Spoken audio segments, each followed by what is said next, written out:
guest. She is from season 11 of RuPaul's Drag Race, where she won the crown. She also has a brand new book called All About Yvie, coming out June 19th. It's Yvie Oddly. Howdy. How's it going? Fucking lovely. Can I say lovely? Yes, you can. You can say lovely. No, I'm beautiful, delicate. I can tell. You look beautiful and delicate. I'm loving this bleached mustache vibe. Thank you. It's because I realized if you have a mustache, you're not doing drag. Mm-hmm. I've been told. So if people can't see it, you know, it's much like the tucking process. Yeah. If you just put it away. Yeah. Then nobody's gonna complain. Exactly. Maybe drag kings should start doing that. I know. And then RuPaul will finally be convinced to let them on the race. She'll be like, you're passable. I don't see the hair anywhere. So you were on 2 seasons of RuPaul's Drag Race. Technically speaking, 3, but yeah.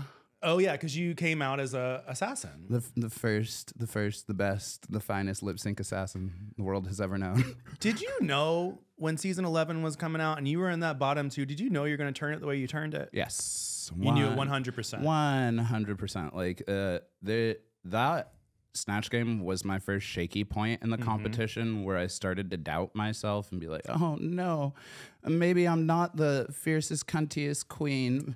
Oh God, I don't know what I'm gonna do with myself. Oh, I hate the Snatch Game. Maybe it's my time to go home. And then I remembered that you get to lip sync. And I was like, oh wait, never mind.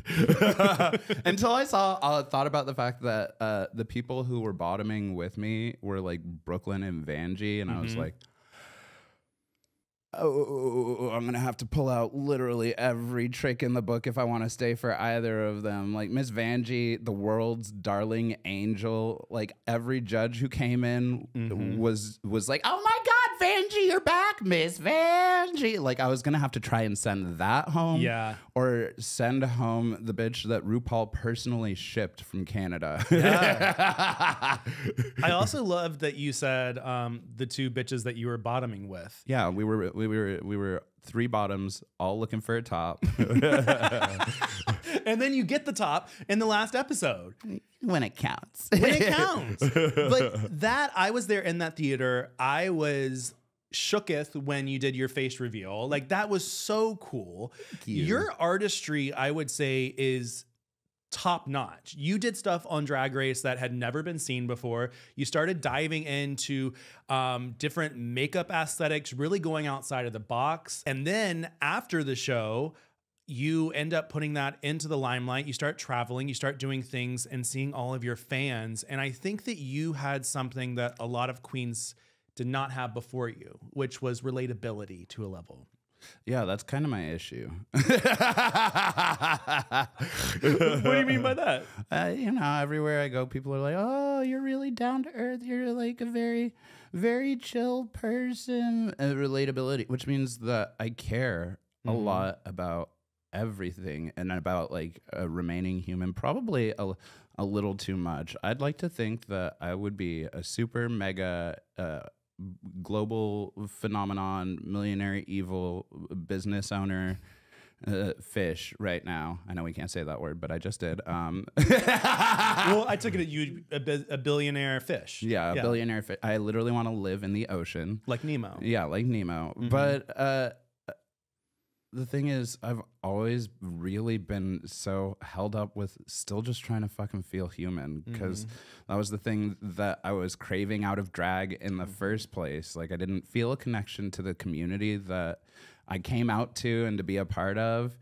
And drag really helped me find ways in which I can relate to other cocksuckers on like a deep spiritual level. Well, you do a really great job of it. Your makeup is fantastic. Your outfits are fantastic. Your performances are out of this world. I want to talk about a performance that was not shown that much. What happened during All-Star 7?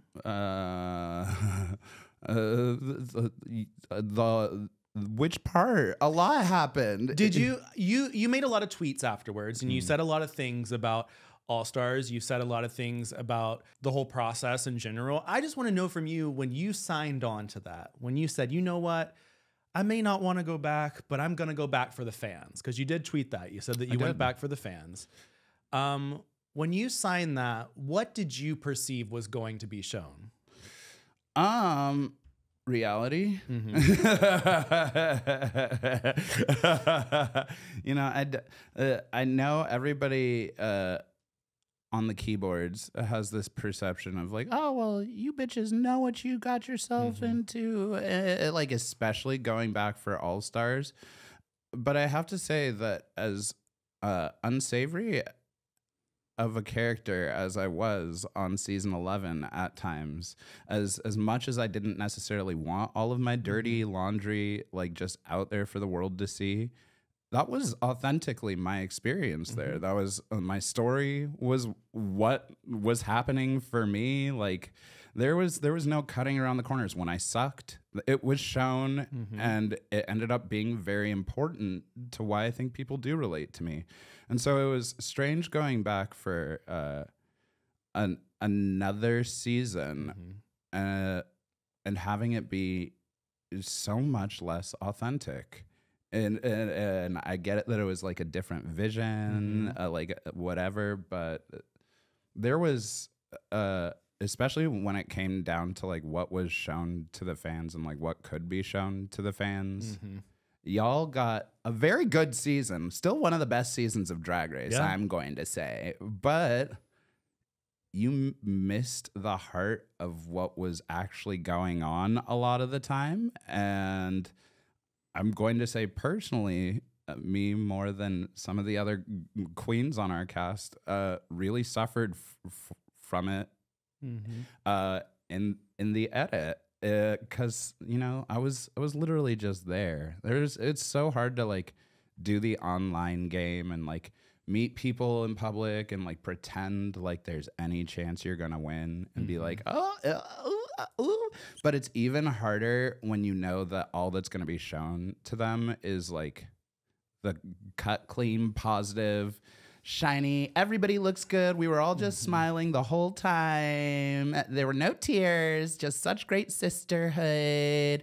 Everyone's fine, no matter how much they're losing. I wonder why nobody's getting critiqued. That's so strange. But you guys were critiqued, right? As fuck. I was so critiqued. I was critiqued the house down boots, and they said some of the rudest shit I had ever heard, especially in the context of a winner's season. But I think overall, I was just disappointed that the product that they ended up showing the fans could have been what we experienced. Yeah. It could have been that happy, smiley, fun friendship time.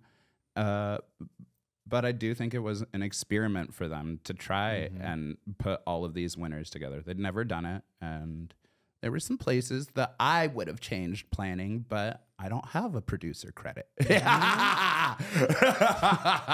And as you said before, producers are all about that ka-ching, ka-ching, bling, bling. Was there anything that you wish, like your vulnerability that was shown, or anything that you feel like would have been really relatable to the fans? I mean, I already know it would have. I think it's funny because my goal going into the season was to have more fun doing drag. I really didn't show almost any of myself having a good time on season 11 because I wasn't. And so even though this season was not necessarily the nicest for me, I was very happy that people got to see that side of me. Yeah. I just personally feel like it would have meant more if they got to see even just like a couple of the negative critiques they have. It was a very confusing, hard season to watch when they go down the line and they're like, you're great, and you're great, and you're great, and you're great, and you're great, and Jinx Monsoon is the winner again. You're like, where's the bad? Yeah. Like, okay, so are you going to tell people why I'm not really playing the game that much? Why I'm just background charactering? Are we going to tell people how I was clearly never a thought as a real artist in the judges' minds? No? Okay, we're just sisters? Okay, sweet. And then you had your sister's lip sync, which I thought you should have won that. Let's just say. I did win it. I won the lip sync. I'm dying on that fucking hill. I won the lip sync. Raja just won the title and the money and the praise and all of. She deserves all of that stuff. But I did win the lip sync. And you did a wig reveal to a cap to a wig. Yeah, mama, that's meta there. And that was a moment. Ooh. So throwing away Drag Race, which I'm sure you probably touched a little bit in what we're about to touch about. Oh, touching. First bottoming, then touching. Would you like to pull out something behind you? Oh, you mean this tiny little backrest I have called All About Yvie Into the Oddity, available wherever you buy books on June 19th. Oh my goodness. Is that a book that you wrote? It happens to be. I wrote this with Michael Bach, who's Canadian best-selling author. Ooh. No big deal. He like sat me down for like a year. We did a bunch of therapeutic interviews where I cried so much. He did these with my mom and dad and friends, some of the girls from Drag Race, and then popped out this book full of a life's worth of trauma. So All About Yvie is a pun on All About Eve. It Is that where we're going? Ooh. And I tell you, I was driving in the car over here and I was like, All About Yvie. And then I went, and then there was like that little like, I got to give all that credit to Michael. That's a really fantastic name, and hopefully it'll teach people how to pronounce my name. That's smart. But I want to know, okay, so did you think about ever writing a book? What was like, did you like one day, did somebody like call you up? Was your agent, manager? Like, how did you decide I want to do a book? I mean, I've always, not always, but since I was born, I knew I was going to be a book.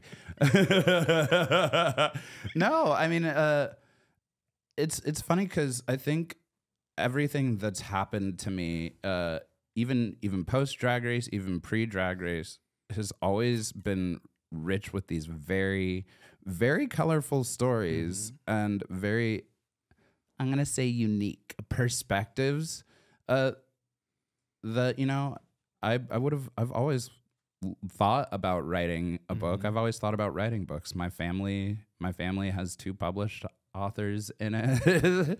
You know, it was more about right place, right time, right reasoning. And Michael came along, said, I love you. I want to know more about you.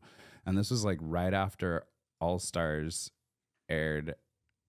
And I thought it was the best way to like try and sit back and actually take a look in the mirror and be like, okay, who are you? What is happening? What does make you happy? Where do all of your feelings come from? And like, maybe it'll help me move forward after, for me, a very disappointing season.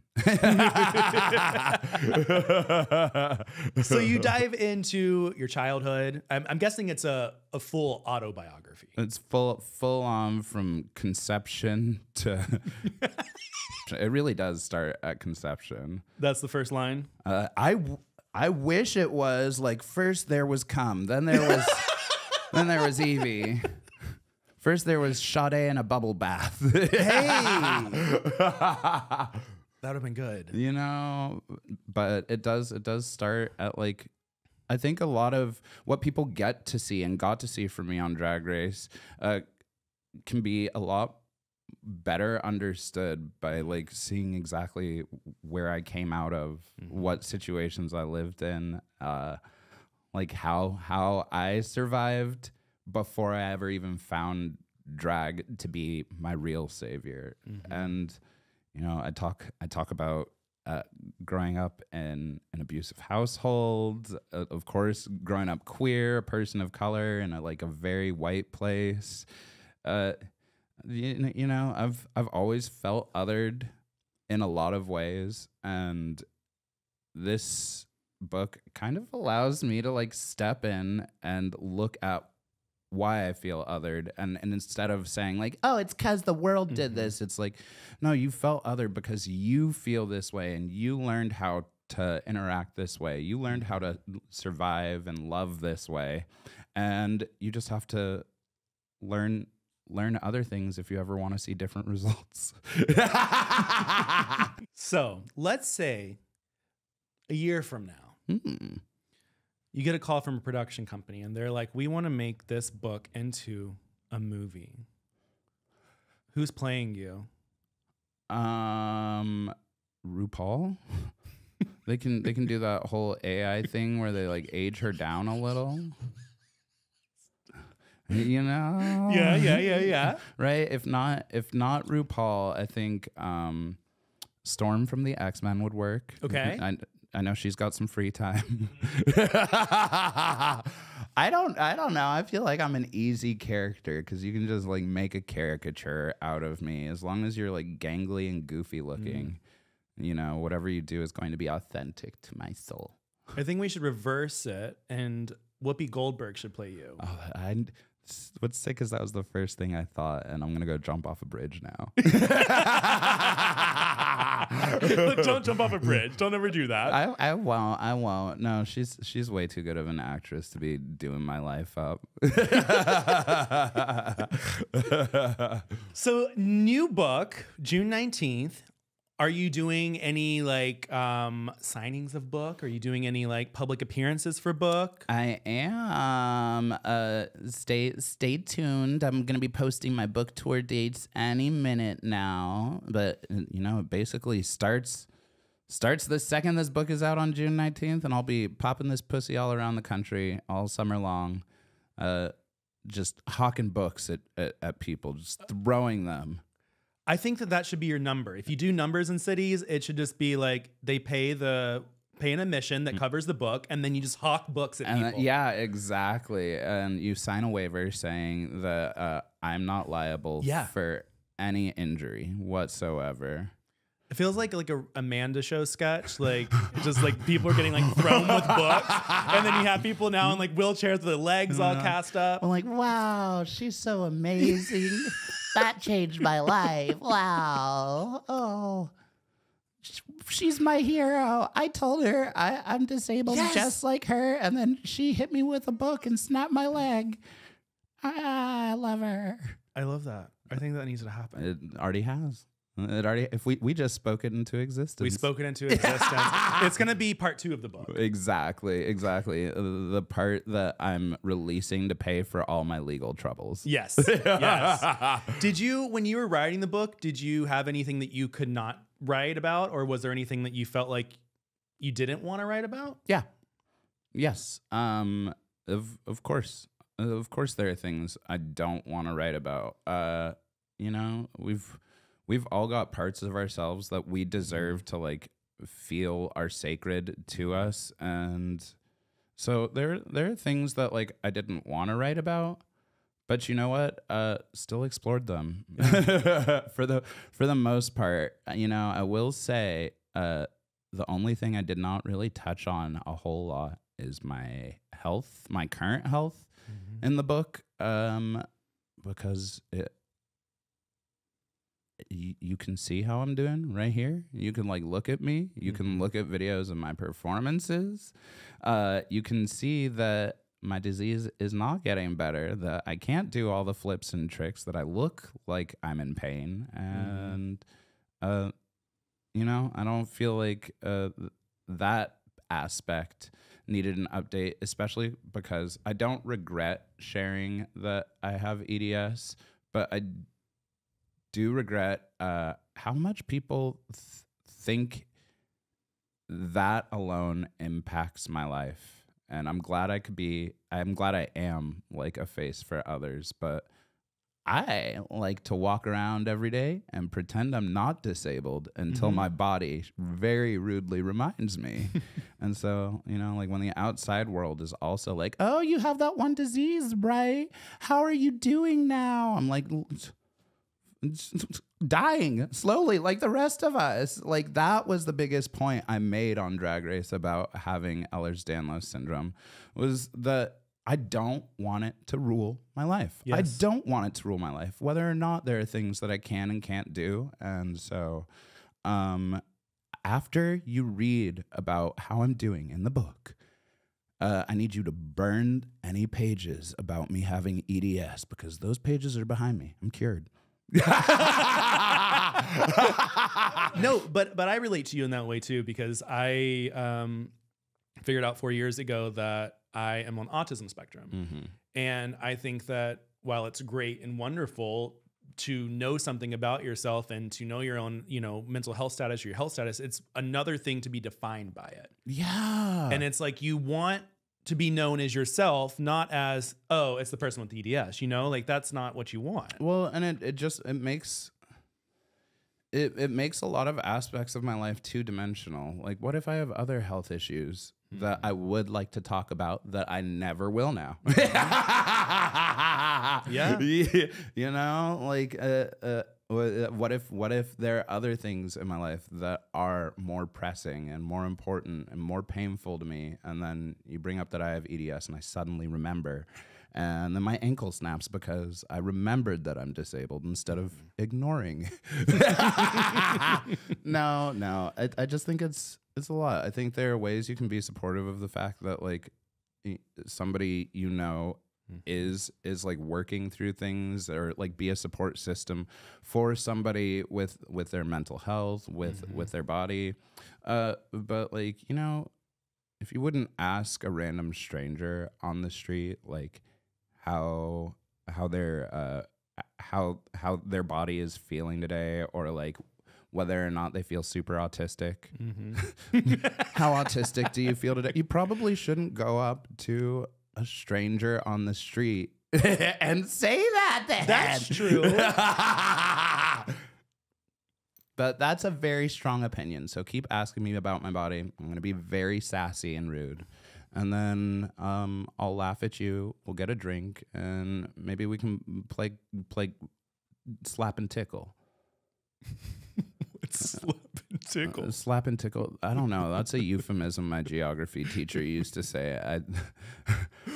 I don't want to know what it means, but I do. I mean, he was hot.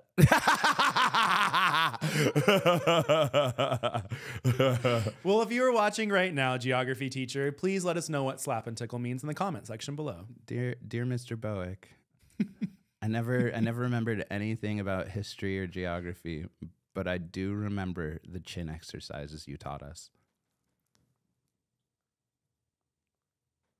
I feel like I should stop. This is probably not doing very well for him.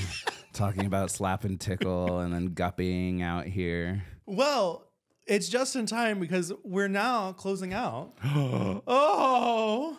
So I want you to do one last push for this book. I also would like for you, as you push this book, one thing that's been going extremely well at the end of these interviews is I ask queens during meet and greets or when fans meet you, if they could gift you anything, what would you like to be gifted?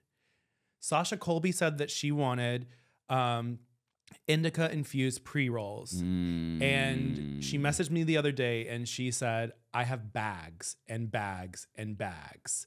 So if there's anything that you would like, I would love to know what it is. Are you ever going to get an answer from a queen that isn't drugs? I don't know. Cause same. No, I like weed. I like mushrooms. If you're like feeling really ballsy, I like acid. Just like share in a mind altering experience with me, or pass on some of that love, and I'll play slap and tickle with you. Well, Yvie, where can everybody find you on the social medias? You can find me on almost everything as Oddly Yvie, and you can now find me on TikTok as All About Yvie, just like my new book, All About Yvie, available on June 19th, where you can buy copies right now on allaboutyvie.com. About Yvie, all about Yvie. Oh my goodness. Allaboutyvie.com? .com. Oh my gosh. That was the pluggiest plug I've ever plugged. Probably not. I was on Drag Race. I probably had to sell a chocolate bar or some shit. I don't remember. Well, thank you so much, Yvie, for being here and chatting with me. I'm Joseph Shepard. That's the fabulous Yvie Oddly. Go pick up her book, All About Yvie, and read it. And then go see her if she's coming to your city. Get her to sign a copy if she's signing them. Bring her whatever you would like to bring her. What she just said. She loves a great visual experience. So give that to her and do not ask her about EDS. Yeah. Bye, guys.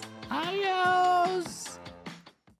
If you need someone to read a eulogy, laugh inappropriately.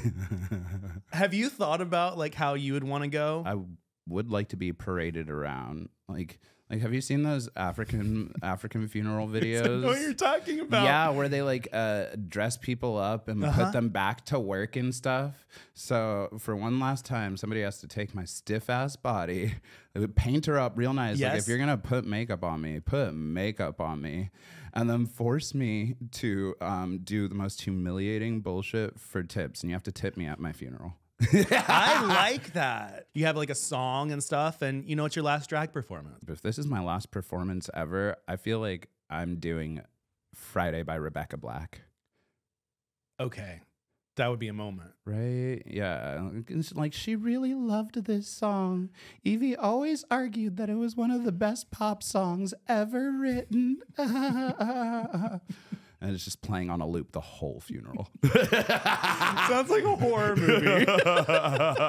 This is why my wishes are not to be respected after I'm gone.